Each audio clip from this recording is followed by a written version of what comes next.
तुम्हाला पण नेहमी थकवा जाणवतो का? कितीही झोप घेतली तरीही आळसच जाणवतो. एनर्जी राहत नाही, फ्रेश वाटत नाही. 8 ते 10 तास झोपून सुद्धा झोपच येते. हे सगळं जर जाणवत असेल, तर याचं कारण फक्त थकवा येणे नाहीये.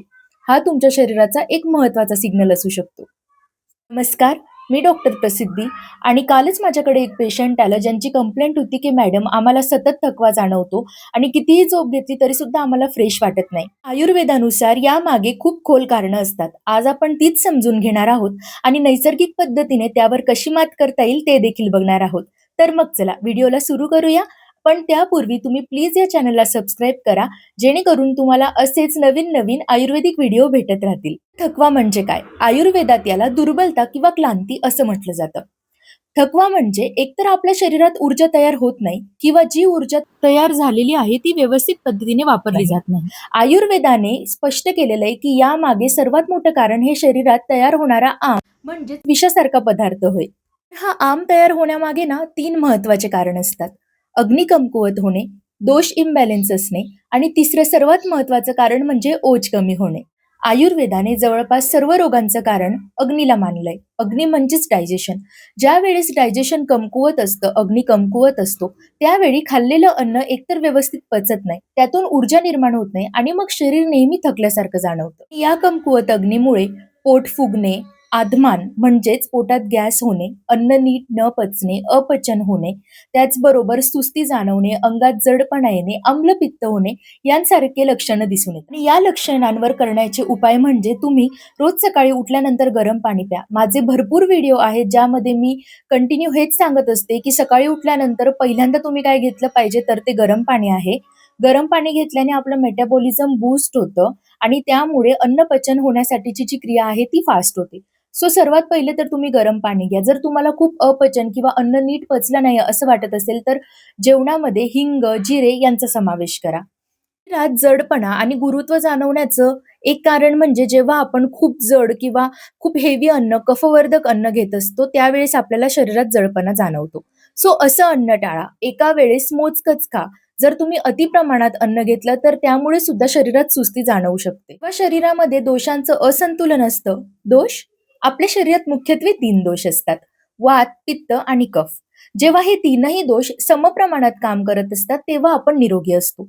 पण यातील एकही दोष बिघडला तर त्या दोषानुसार वेगवेगळे लक्षणं आपल्याला दिसून येतात. त्यापैकी जर वात बिघडला तर आपल्याला सतत थकवा जाणवतो, चिंता जाणवतं, नैराश्य येतं. काही गरज नसताना किंवा कुठलीही गोष्ट घडलेली नसताना सुद्धा आपण ओव्हर थिंकिंग करायला लागतो. जर आपल्या शरीरात पित्त वाढलं तर आपल्याला खाल्लेलं अन्न व्यवस्थित पचत नाही. दिवसभर आपल्याला डिस्कम्फर्ट जाणवतं, सुस्ती येत राहते. जर आपण कफ आपला खराब झालेला असेल, जर कफवर्धक पदार्थ आपण जास्त खाल्लेले असतील, तर शरीरात गुरुत्व जाणवतं, जडपणा जाणवतं आणि सुस्ती येते. हे जे तीनही दोष असतात, यांना समान ठेवण्याचं काम हे योग्य अन्न आणि योग्य लाईफस्टाईल याद्वारे होत असतं. तो आयुर्वेदाने सर्वात महत्त्वाची आणि विशेष एक संकल्पना मांडलेली आहे, ती म्हणजे ओज. मॉडर्न भाषेत सांगायचं झालं तर ओज म्हणजे शरीराची डीप एनर्जी आणि इम्युनिटी. जेव्हा ओज कमी होतो म्हणजेच इम्युनिटी कमी होते, तेव्हा आपल्याला सुस्ती आणि थकवा जाणवणं हे रास्तच असतं. तर आता हा ओजक्षय कधी होतो? ज्यावेळेस तुम्ही चुकीची जीवनशैली आणि चुकीचा आहार ग्रहण करतात. त्याचबरोबर कुठलीही गोष्ट जेव्हा तुम्ही अतिप्रमाणात करतात, चुकीचे पदार्थ अति खाणे, अति मैथून, अति प्रलाप, अतिसंग करणे, यामुळे ओझाचा परिणामतः इम्युनिटीचा क्षय होत असतो. सांगायचा मुद्दा एवढाच आहे, आयुर्वेद असू दे किंवा मॉडर्न सायन्स असू दे, ज्यावेळेस तुमची इम्युनिटी कमी होते, ज्यावेळेस तुमच्या शरीरातली अल्टिमेट एनर्जी कमी होते, ज्यावेळेस तुमचे दोष इम्बॅलन्स होतात, त्यावेळेस तुम्हाला सतत थकवा जाणवत असतो. मॉडर्न सायन्सनुसार बघायचं झालं तर ज्यावेळेस तुमच्या शरीरामधली आयर्न, विटामिन्स, प्रोटीन्स या सर्वांचा क्षय होत जातो, त्यावेळेस तुम्हाला दिवसभर थकवा जाणवतो. आणि अशा वेळेस तुम्ही काय केलं पाहिजे? तर सर्वप्रथम तुमच्या शरीरातली CBC profile, iron profile, thyroid profile तुम्ही करून घेतली पाहिजे. त्याचसोबत हार्मोनल बॅलन्स सुद्धा एकदा चेक केला पाहिजे. त्यावेळेस तुमच्या शरीरातील सर्व व्हॅल्यूज, सर्व गोष्टी या अतिशय योग्य प्रमाणात असतात आणि तरीही तुम्हाला थकवा जाणवतं, तर तो काही बाह्य गोष्टींमुळे जाणवत असतो. बरोबर, तुम्ही बरोबर गेस केलं. भरपूर प्रमाणात मोबाईल बघणे, स्क्रीन टाईम खूप जास्त असणे, बिंज वॉच करत बसणे, रात्रीचं जागरण, ओव्हर थिंकिंग, स्ट्रेस यामुळे सुद्धा तुम्हाला दिवसभर झोपूनही थकवा जाणवत असतो.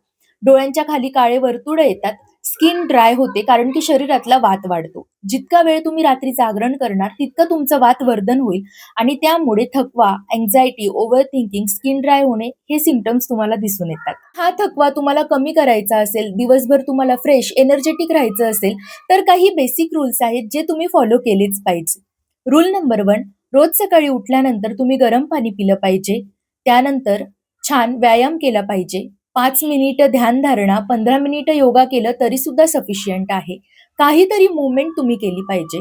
कारण सकाळचा जो काळ असतो तो कफाचा काळ असतो आणि कफा काळामध्ये जर तुम्ही काही मूव्हमेंट करत असाल, काही हालचाल करत असाल, तर तो दोष तुमचा नॉर्मल राहतो. परिणामतः तुम्हाला सुस्ती जाणवत नाही, दिवसभर थकवा जाणवत नाही.